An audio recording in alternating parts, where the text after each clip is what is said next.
In the narrow alleys of old Damascus, where the whispers of history still linger in the air, there is a tale of a man who once attempted to escape his inevitable death. His name was Farid, and he was known for his unmatched courage and stubbornness. Despite knowing that no one can evade death, he decided to tempt fate.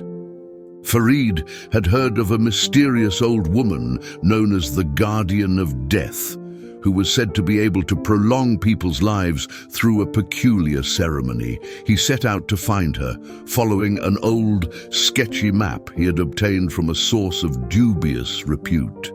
After many perilous adventures in the dark shadows of Damascus, he finally located the woman in a secluded part of a deserted garden. She was dressed in tattered clothes and surrounded by burning candles. The Guardian of Death asked Farid to place his trust in her and follow her instructions. He agreed, desperate to extend his life.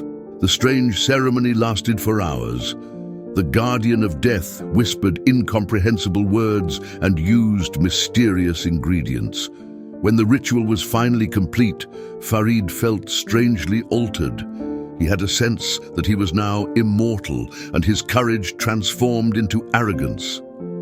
Farid returned to Damascus and began to live his life as if he were invincible. He performed daring acts and ignored dangers he had previously avoided.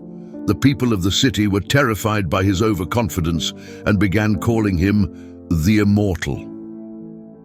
However, strange things soon began to happen. Shadows followed him, and dark laughter echoed in his dreams.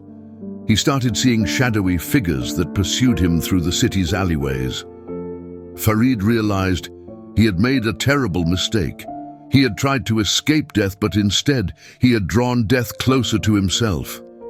One night, as he tried to flee the terrifying shadows that pursued him, he suddenly vanished into the mist and never returned.